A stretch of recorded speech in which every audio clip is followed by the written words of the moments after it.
মানুষ নানান ধরনের বাসনা পোষণ করেন।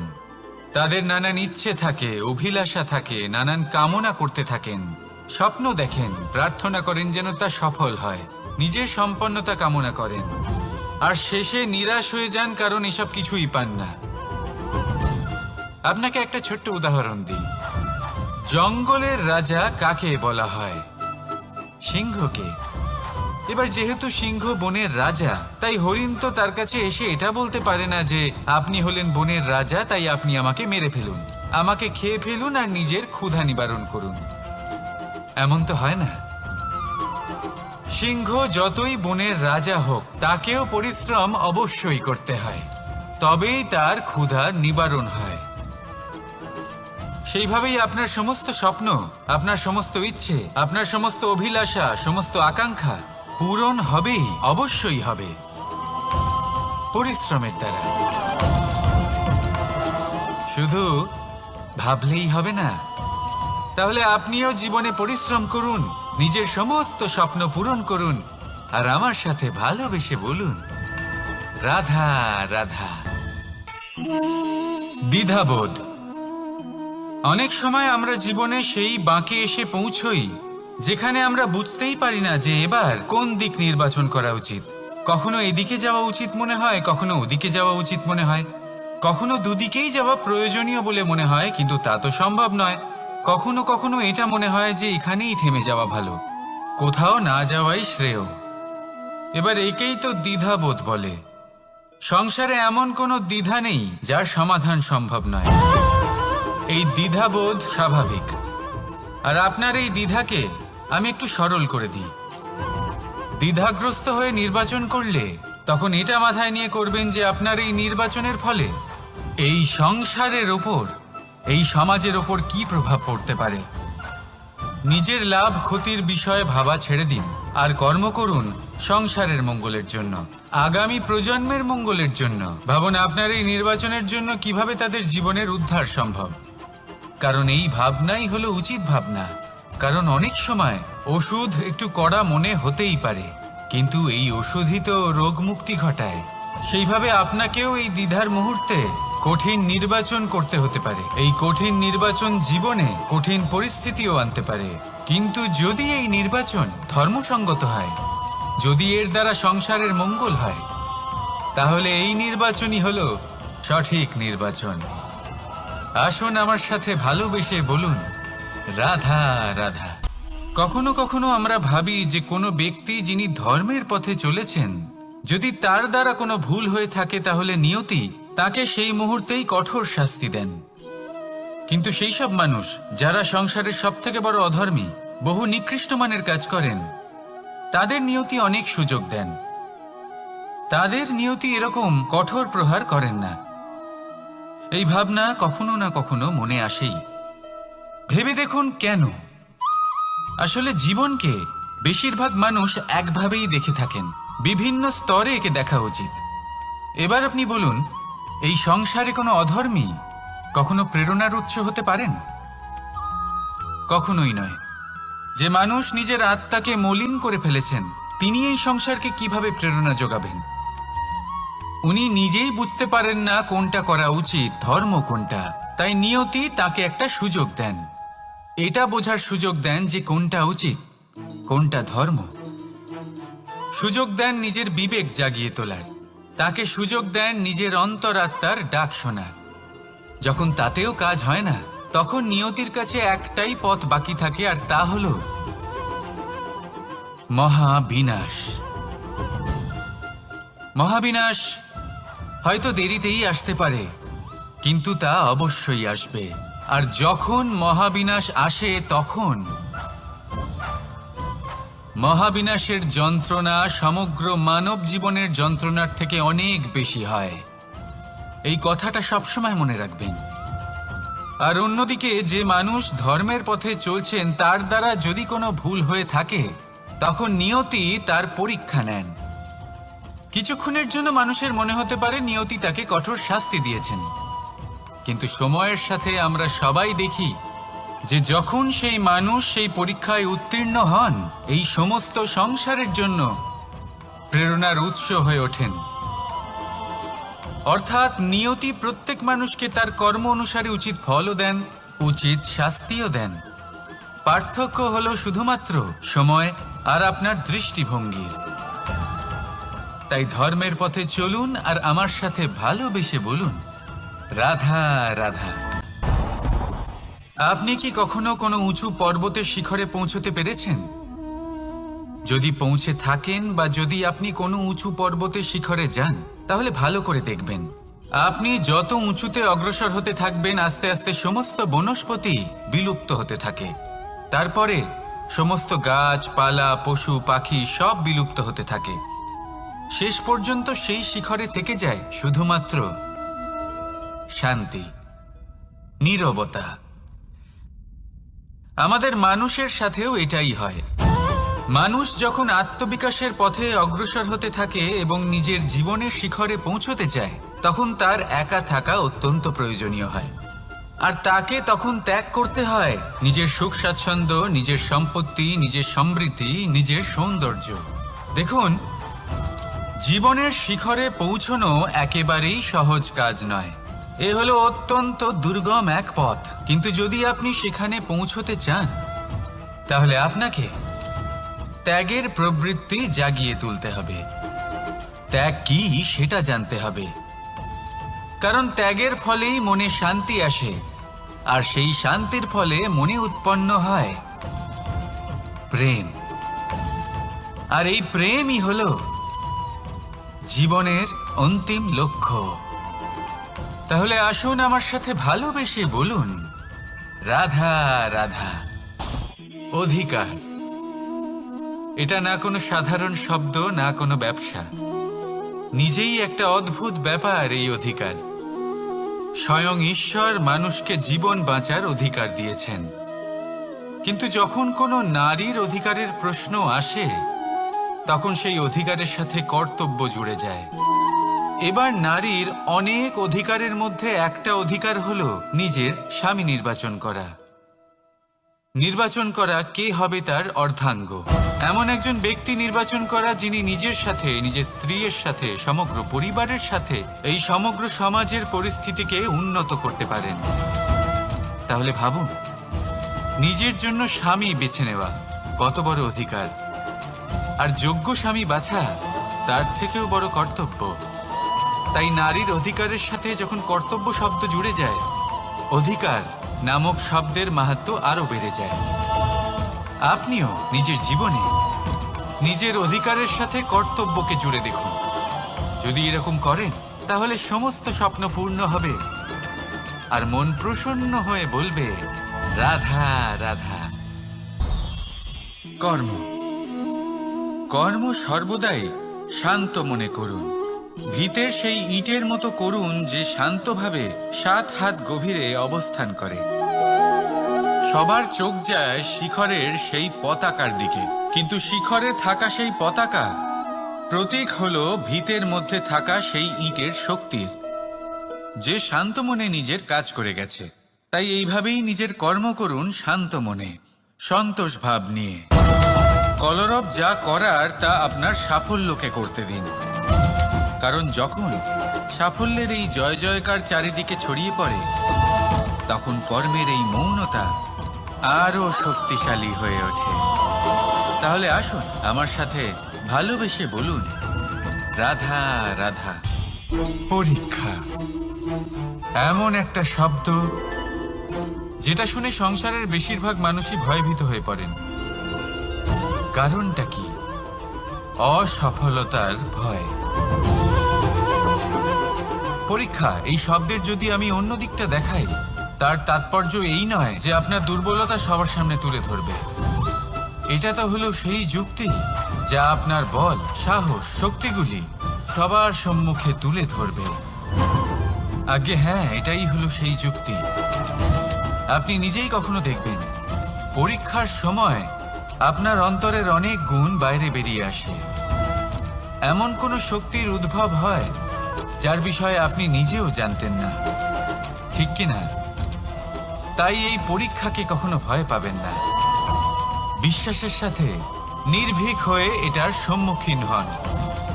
দিনের শেষে এই পরীক্ষা শুধুই আপনাকে উজ্জ্বল করবে, আপনাকে আরো শ্রেষ্ঠ করে তুলবে।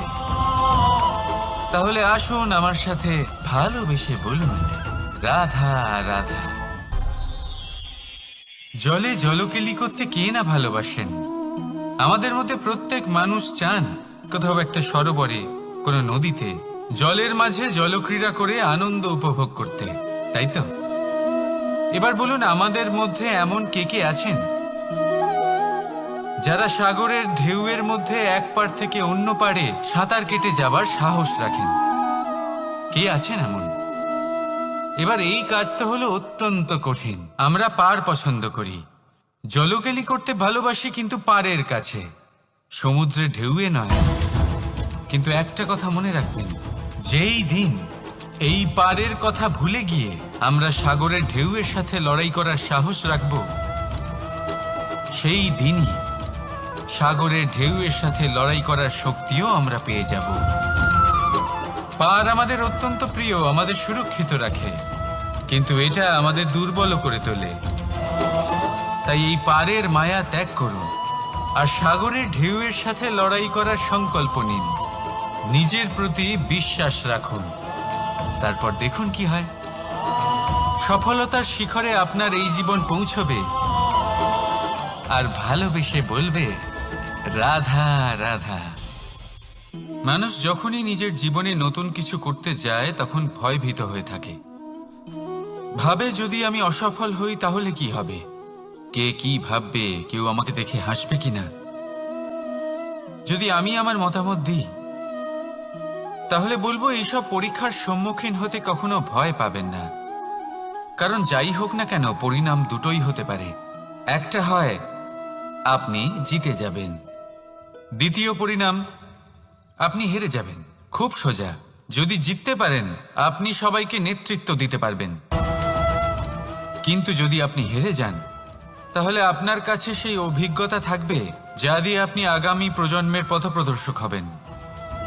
এবার ভাবুন, এই অভিজ্ঞতা দ্বারা আপনি কাউকে সাহায্য করছেন, যা দিয়ে সে নিজের স্বপ্ন পূরণ করতে পারবে। খুব পুণ্যের বিষয় এটা।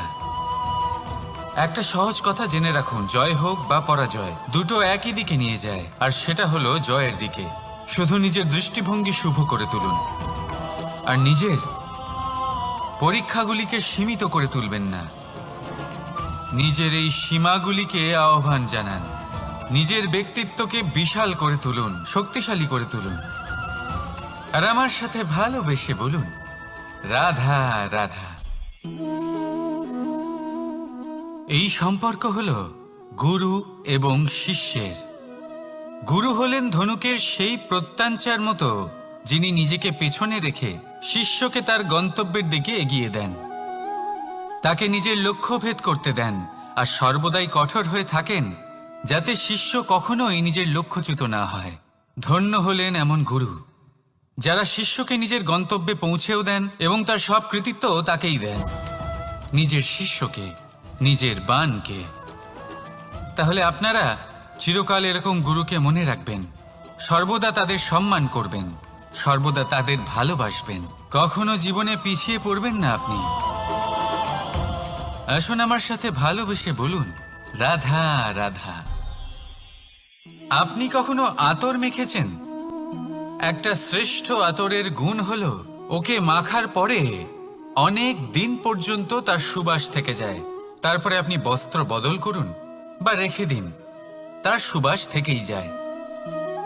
এবার ধরে নিন এই আতর হলো আপনার কর্ম, আর আপনার শরীর, আপনার বস্ত্র হলো আপনার জিহ্বা। যত শ্রেষ্ঠ আপনার কর্ম হবে তত বেশি এই সংসার আপনাকে জানবে। আপনার কর্ম যদি সর্বশ্রেষ্ঠ হয় তাহলে সারা জীবন মনে রাখবে, আর জীবনের পরেও আপনাকে ভুলবে না। এই কর্ম ধর্ম ভেবে পালন করবেন, কারণ এই চিন্তা ভাবনাই সত্য হয়ে সামনে আসে। সেই জন্য ভাবনাকে পুষ্ট করুন, যুক্তিবোধ শ্রেষ্ঠ করে তুলুন। সবকিছু নিজে থেকেই হয়ে যাবে, পথ আপনা থেকেই সামনে চলে আসবে, কর্ম নিজে থেকেই হতে থাকবে। শুধু কর্ম ধর্ম মনে করে পালন করতে থাকুন। আর আমার সাথে ভালোবেসে বলুন, রাধা রাধা। এই জীবন, এই জীবন দেখতে গেলে কিন্তু খুবই কঠিন। এই জীবন কি করি হে নারায়ণ, এটাকে একটু সহজ কি করে করে তোলা যায়, এই প্রশ্নই তো আসছে মনে। এর উত্তর স্বয়ং সেই মানুষের মধ্যেই লুকিয়ে, তার সিদ্ধান্তে, তার নির্বাচনের মধ্যে লুকিয়ে। এবার জীবনের যে কঠিন সময়গুলো থাকে সেগুলো সেই প্রসঙ্গের মতোই হয়। যেমন ধরুন, আপনি হাঁটছেন হাঁটছেন আর হঠাৎ করে পায়ে কাঁটা ফুটে গেল। এবার আপনি কি করবেন? এমনও ব্যক্তি আছেন যারা সেই কষ্টের কারণে, সেই কষ্ট পাওয়ার ভয় পিছিয়ে আসেন। এমনও কিছু ব্যক্তি থাকেন যারা সেই আঘাতে নিরাময় করার জন্য সময় নষ্ট করবেন, কতটা জানি না। এমনও কিছু ব্যক্তি থাকতে পারেন যিনি হয়তো সেই কাঁটাকে তুলে নিয়ে তার ব্যবহার গজালের মতো করবেন, তাকে দেওয়ালে পুঁতে একটা সুন্দর ছবি লাগাবেন, যাতে সেই দেওয়াল আরো সুন্দর দেখতে মনে হয়। এটাই জীবনের সাথেও হতে পারে। এবার দেখুন, জীবন হলো কঠিন নাকি অত্যন্ত কঠিন সেটা গুরুত্বপূর্ণ নয়, সেটাকে সরল করার জন্য আপনি কি করছেন সেটা গুরুত্বপূর্ণ। জেনে রাখুন, আমরা সবাই মরণশীল, আমাদের সবার মৃত্যু হবে, প্রত্যেককেই এক না একদিন অবশ্যই মরতে হবে। এবার যখন সেটা হতেই চলেছে, তাহলে ভয় কেন পাবো, চিন্তা কেন করব? দুশ্চিন্তা করলে কি এর সমাধান হয়ে যাবে? কখনোই নয়। যা প্রারব্ধ তা হবেই। তাই জীবন এই কিছুক্ষণ আপনাকে বাঁচার জন্য দিয়েছে, তা বাঁচতে শুরু করে দিন। জীবনে যা পরিস্থিতি আসুক তা ধন্যাত্মক দৃষ্টিভঙ্গি দিয়ে দেখা শুরু করুন। এটা যদি আপনি শিখে নিতে পারেন, তাহলে আপনার এই জীবন সুখ ও প্রসন্নতা দ্বারা ভরে উঠবে। আর এই প্রসন্নতাই আপনি বলবেন, রাধা রাধা। বৃষ্টির জল যখন মেঘের দ্বারা টিপ টিপ করে ঝরে পড়ে তখন কি ভালো লাগে, তাই না? শুধু যে এই আবহাওয়া ভালো করে তুলে তাই নয়, এই মাটিতে সমাহিত হয়ে একটা অত্যন্ত সুন্দর গন্ধ উৎপন্ন করে। এই লতা পাতা, এই বৃক্ষ এদের জীবন দান করে, এদের পুষ্ট করে তোলে, আর তার সাথে অনেক জীবের কল্যাণ করে। কিন্তু ভাবুন, যখন বজ্রপাত হয় তখন কি হয়? এই সমস্ত জলের ফোঁটা অনিয়ন্ত্রিত হয়ে যায়, একটা ভয়ানক বন্যার রূপ নিয়ে নেয়, যা শুধুমাত্র মহাবিনাশ করে। এর সারমর্ম কি? এর সারমর্ম হলো কর্ম করুন, কিন্তু তার নিয়ন্ত্রণ রেখে। যদি আপনি নিয়ন্ত্রণে না থাকেন, তাহলে আপনিও জীবনরূপী এই বর্ষার পরিবর্তে ভয়ানক বন্যার রূপ ধারণ করবেন। এবার বিকাশ ঘটাবেন নাকি বিনাশ, সিদ্ধান্ত হলো আপনার। যদি বিকাশ ঘটাতে চান, তাহলে নিজের কর্মের সাথে সাথে নিজের মনকেও নিয়ন্ত্রণ করতে শিখুন। এই মনকে সংযত করুন, একে নিয়ন্ত্রণে রাখুন, নিজের কর্মকে নিয়ন্ত্রণে রাখুন, ভারসাম্য বজায় রাখুন। আর আমার সাথে ভালোবেসে বলুন, রাধা রাধা। কখনো ঘোড়া আর তার ঘোড়সওয়ারিকে দেখেছেন? ঘোড়ার ডান এবং বাম দিকে যেন একটা পর্দা লাগানো থাকে। তার কারণ কি? যাতে ঘোড়া অন্য কোনো দিকে দেখতে না পায়, শুধুমাত্র সামনে দেখে আর সেই দিকেই এগোতে থাকে। বলতে গেলে এটা খুব সাধারণ ব্যাপার, কিন্তু এর পেছনে খুব বড় এক বিজ্ঞান লুকিয়ে রয়েছে। আপনি যদি জীবনে নিজের লক্ষ্যে পৌঁছতে চান, তাহলে আপনাকে এদিক ওদিক তাকানো বন্ধ করতে হবে, শুধু সামনে নিজের লক্ষ্যের দিকে তাকিয়ে থাকতে হবে। তখনই জীবনে সাফল্য লাভ করবেন। ঘোড়া তো শুধুমাত্র এক পশু, তার উপরে লাগাম পরাতে হয়, চোখের ডান এবং বাম দিকে পর্দা পরিয়ে দেওয়া হয়। আপনি হলেন মানুষ, আপনাকে লাগাম কে পরাবে? কেউ না। এটা আপনাকে নিজেকেই করতে হবে। মনের গভীরে প্রবেশ করুন আর আবেগগুলিকে লাগাম পরান, তাদের নিয়ন্ত্রণ করতে শিখুন। আর নিজের দৃষ্টি সামনে, শুধু নিজের লক্ষ্যের দিকে। মনে রাখবেন, যদি আপনার দৃষ্টি শুধুমাত্র নিজের লক্ষ্যে থাকে, তাহলে লক্ষ্য ভেদ অবশ্যই করবেন। যদি একাগ্রতা এদিক ওদিক চলে যায়, তাহলে লক্ষ্য হারিয়ে যাবে। রাধা রাধা। যথা রাজা তথা প্রজা, যথা বীজ তথা বৃক্ষ, যথা ভূমি তথা অঙ্কুর। কি সুন্দর শব্দ এগুলি! আর যতটাই সুন্দর ততটাই গভীর হলো তার অর্থ। যেমন রাজা হবেন, প্রজা তেমনই হবেন। যেমন ভূমি হবে, অঙ্কুরও তেমনই হবে। কখনো গভীরে গিয়ে এই কথার অর্থ বোঝার চেষ্টা করেছেন আপনি? রাজা এই শব্দের মূল হলো রজ। রজ কথার অর্থ হলো মাটি। অর্থাৎ রাজা হলেন তিনি যিনি মাটির সাথে যুক্ত। রাজা হলেন তিনি যিনি প্রজাদের সম্মান করবেন, তাদের যত্ন নেবেন, তাদের চোখে জল দেখলেই চিন্তিত হয়ে উঠবেন, তাদের অশ্রু মোছার জন্য সমস্ত সম্ভাব্য চেষ্টা করবেন, তাদের সুখী রাখার জন্য সমস্ত চেষ্টা করবেন। রাজা এরকম হয়। এবার এই সমস্ত গুণ যদি একজন রাজার মধ্যে না থাকে, তাহলে প্রজার মধ্যে অসন্তোষ দেখা যায়। আর এই অসন্তোষ বিদ্রোহের রূপ নেয়। আর এই বিদ্রোহ যে কোনো রূপেই হলো বিনাশকারী। তাহলে রাজার উচিত প্রজাদের রক্ষা করা এবং প্রজাদেরও উচিত রাজার প্রতি বিশ্বাস রাখা, তার অনুকরণ করা। এই দুজন যখন এক হবেন, তখনই শাসন স্থির হবে, তখনই এই দেশ নিয়ন্ত্রণে থাকবে। যদি দুজনের মধ্যে কোনো একজন নিয়ন্ত্রণ হারান, তখন মহা বিনাশ অবশ্যই হবে। তাহলে রাজা নিজের কর্ম করবেন আর প্রজা নিজের ধর্ম পালন করবেন, আর আমার সাথে ভালোবেসে বলবেন রাধা রাধা। এই বৃক্ষ দেখতে পাচ্ছেন, বটবৃক্ষ। এই সংসারের সব থেকে বড় বৃক্ষের মধ্যে অন্যতম। কি না করে এই বৃক্ষ! অনেক বছর ধরে বেঁচে থাকে এই বৃক্ষ। এই বৃক্ষ সর্বদাই বাড়তে থাকে। কত পশু পাখিদের এই বৃক্ষ আশ্রয় প্রদান করে। পথ চলতি পথচারীদের এই বৃক্ষ ছায়া প্রদান করে, আশ্রয় প্রদান করে, বিশ্রাম করার জায়গা দেয়, শীতল ছায়া দেয়। বটবৃক্ষ সংসারের সব থেকে বড় বৃক্ষদের মধ্যে একটা বৃক্ষ।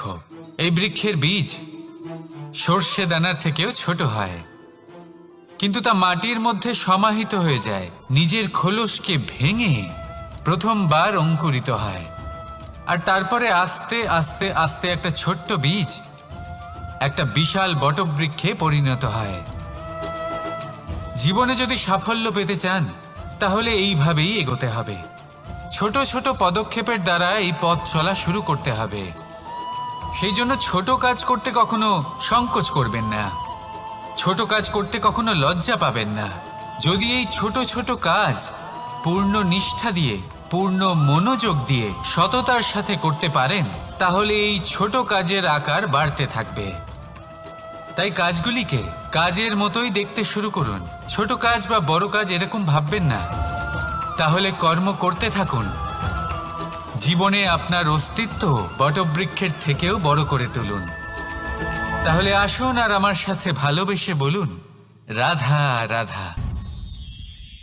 ভগবান আর ভুল, এই দুই একই অক্ষর দিয়ে শুরু হয়। শুধু তাই নয়, এদের দুজনের রাশিও সমান।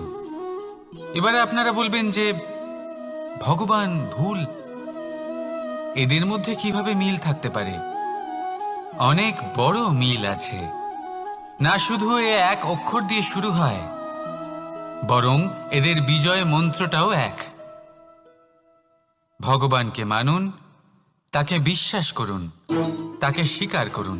এটা করলে মনের দৃষ্টি থেকে ভগবানকে দেখা যায়, আর উনি আপনাকে সমৃদ্ধ করে তোলেন। ভুলের সাথেও এটাই ঘটে। নিজের ভুল স্বয়ং মেনে নিলে, স্বীকার করে নিলে, সব কিছুই স্পষ্টভাবে দেখতে পাবেন। যেদিন থেকে আপনি নিজের ভুল মেনে নিতে শিখবেন, সেদিন থেকে সেই ভুল শোধরানোর প্রক্রিয়াও শুরু হয়ে যাবে। আপনি বুঝে যাবেন নিজের ভুল কিভাবে শোধরাতে হয়।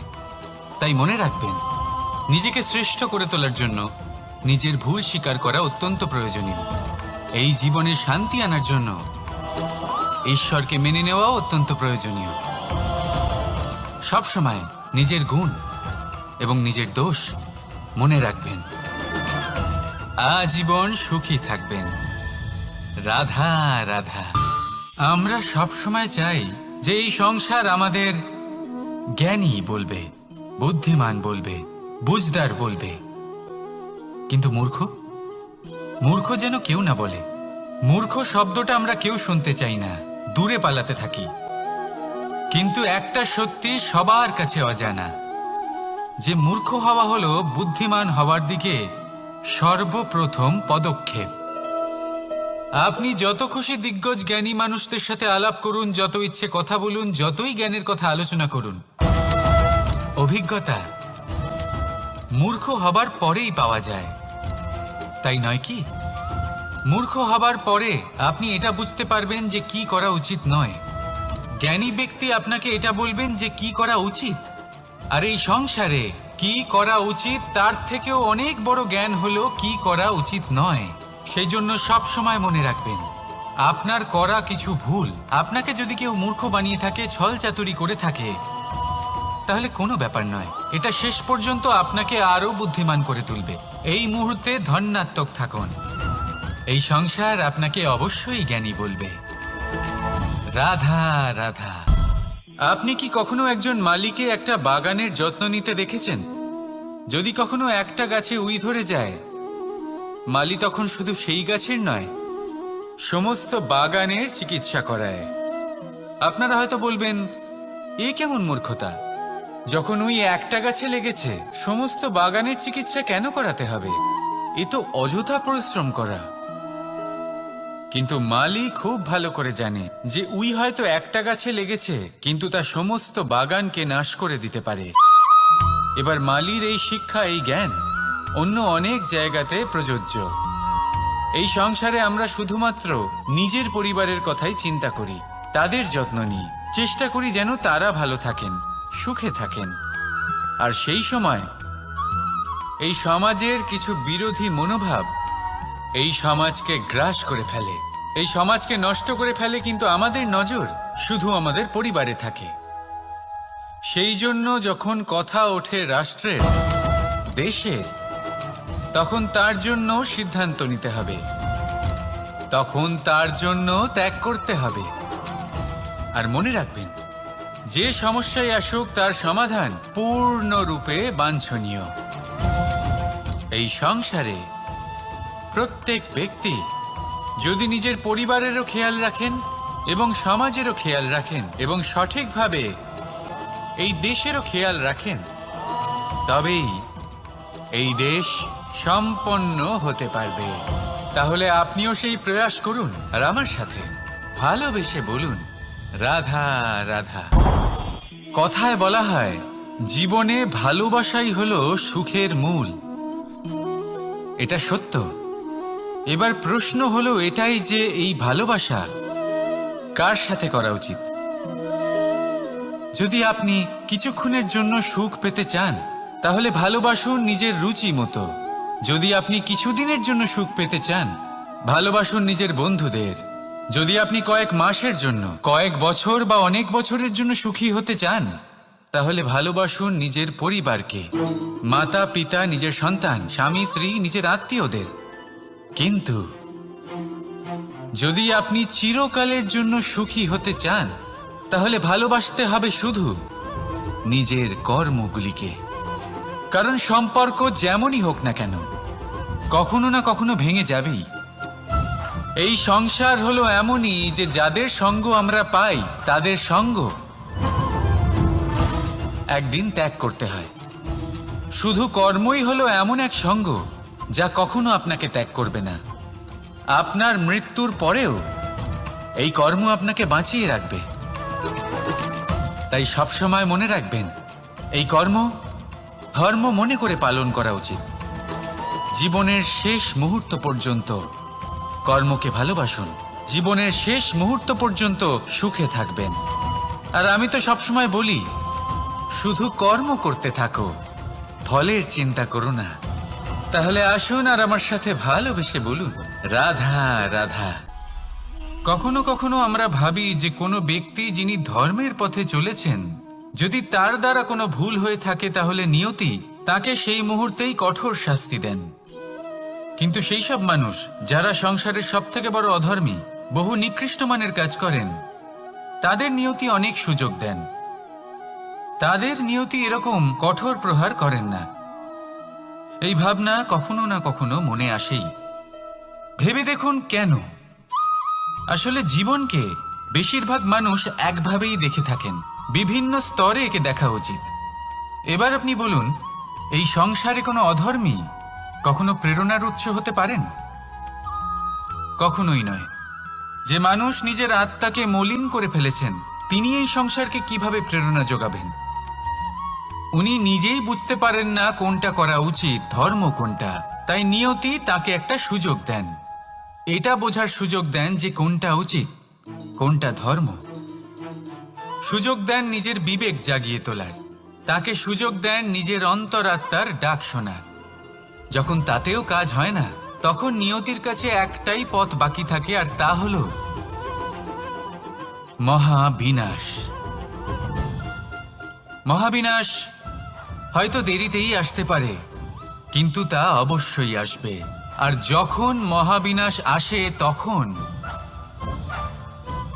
মহাবিনাশের যন্ত্রণা সমগ্র মানব জীবনের যন্ত্রণার থেকে অনেক বেশি হয়। এই কথাটা সবসময় মনে রাখবেন। আর অন্যদিকে যে মানুষ ধর্মের পথে চলছেন, তার দ্বারা যদি কোনো ভুল হয়ে থাকে, তখন নিয়তি তার পরীক্ষা নেন।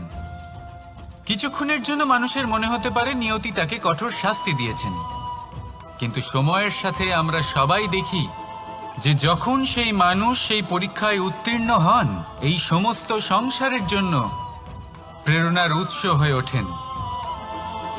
অর্থাৎ নিয়তি প্রত্যেক মানুষকে তার কর্ম অনুসারে উচিত ফলও দেন, উচিত শাস্তিও দেন। পার্থক্য হলো শুধুমাত্র সময় আর আপনার দৃষ্টিভঙ্গির। তাই ধর্মের পথে চলুন আর আমার সাথে ভালোবেসে বলুন, রাধা রাধা। দ্বিধাবোধ। অনেক সময় আমরা জীবনে সেই বাঁকে এসে পৌঁছই যেখানে আমরা বুঝতেই পারি না যে এবার কোন দিক নির্বাচন করা উচিত। কখনো এদিকে যাওয়া উচিত মনে হয়, কখনো ওদিকে যাওয়া উচিত মনে হয়, কখনো দুদিকেই যাওয়া প্রয়োজনীয় বলে মনে হয়, কিন্তু তা তো সম্ভব নয়। কখনো কখনো এটা মনে হয় যে এখানেই থেমে যাওয়া ভালো, কোথাও না যাওয়াই শ্রেয়।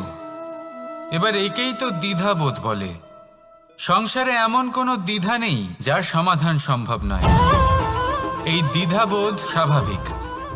আর আপনার এই দ্বিধাকে আমি একটু সরল করে দিই। দ্বিধাগ্রস্ত হয়ে নির্বাচন করলে তখন এটা মাথায় নিয়ে করবেন যে আপনার এই নির্বাচনের ফলে এই সংসারের ওপর, এই সমাজের ওপর কি প্রভাব পড়তে পারে। নিজের লাভ ক্ষতির বিষয়ে ভাবা ছেড়ে দিন আর কর্ম করুন সংসারের মঙ্গলের জন্য, আগামী প্রজন্মের মঙ্গলের জন্য। ভাবুন আপনার এই নির্বাচনের জন্য কিভাবে তাদের জীবনের উদ্ধার সম্ভব। কারণ এই ভাবনাই হলো উচিত ভাবনা। কারণ অনেক সময় ওষুধ একটু কড়া মনে হতেই পারে, কিন্তু এই ওষুধই তো রোগ মুক্তি ঘটায়।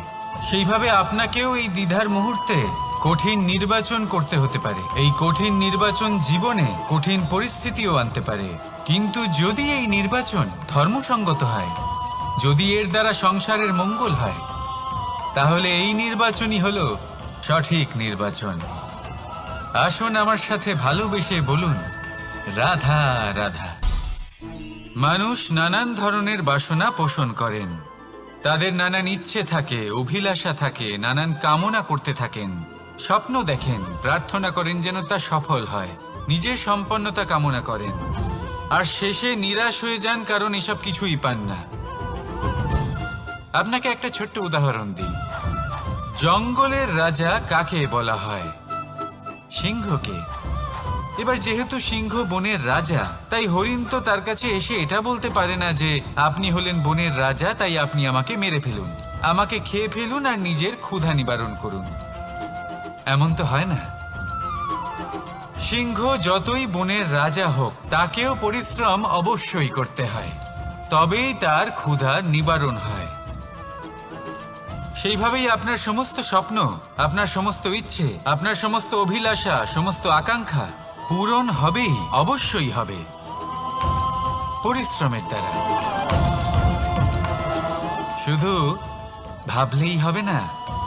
তাহলে আপনিও জীবনে পরিশ্রম করুন, নিজের সমস্ত স্বপ্ন পূরণ করুন, আর আমার সাথে ভালোবেসে বলুন, রাধা রাধা। আপনি কি কখনো কোনো উঁচু পর্বতের শিখরে পৌঁছতে পেরেছেন? যদি পৌঁছে থাকেন বা যদি আপনি কোনো উঁচু পর্বতের শিখরে যান, তাহলে ভালো করে দেখবেন আপনি যত উঁচুতে অগ্রসর হতে থাকবেন আস্তে আস্তে সমস্ত বনস্পতি বিলুপ্ত হতে থাকে। তারপরে সমস্ত গাছপালা পশু পাখি সব বিলুপ্ত হতে থাকে। শেষ পর্যন্ত সেই শিখরে থেকে যায় শুধুমাত্র শান্তি, নীরবতা। আমাদের মানুষের সাথেও এটাই হয়। মানুষ যখন আত্মবিকাশের পথে অগ্রসর হতে থাকে এবং নিজের জীবনের শিখরে পৌঁছতে চায়, তখন তার একা থাকা অত্যন্ত প্রয়োজনীয় হয়। আর তাকে তখন ত্যাগ করতে হয় নিজের সুখ স্বাচ্ছন্দ্য, নিজের সম্পত্তি, নিজের সমৃদ্ধি, নিজের সৌন্দর্য। দেখুন, জীবনের শিখরে পৌঁছনো একেবারেই সহজ কাজ নয়।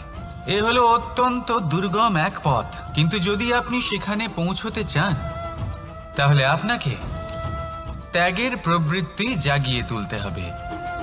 ত্যাগ কি সেটা জানতে হবে, কারণ ত্যাগের ফলেই মনে শান্তি আসে, আর সেই শান্তির ফলে মনে উৎপন্ন হয় প্রেম। আর এই প্রেমই হলো জীবনের অন্তিম লক্ষ্য। তাহলে আসুন আমার সাথে ভালোবেসে বলুন, রাধা রাধা। অধিকার, এটা না কোনো সাধারণ শব্দ, না কোনো ব্যবসা। নিজেই একটা অদ্ভুত ব্যাপার এই অধিকার। স্বয়ং ঈশ্বর মানুষকে জীবন বাঁচার অধিকার দিয়েছেন। কিন্তু যখন কোনো নারীর অধিকারের প্রশ্ন আসে, তখন সেই অধিকারের সাথে কর্তব্য জুড়ে যায়।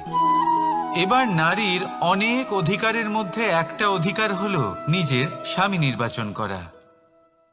নির্বাচন করা কে হবে তার অর্ধাঙ্গ, এমন একজন ব্যক্তি নির্বাচন করা যিনি নিজের সাথে, নিজের স্ত্রীর সাথে, সমগ্র পরিবারের সাথে এই সমগ্র সমাজের পরিস্থিতিকে উন্নত করতে পারেন।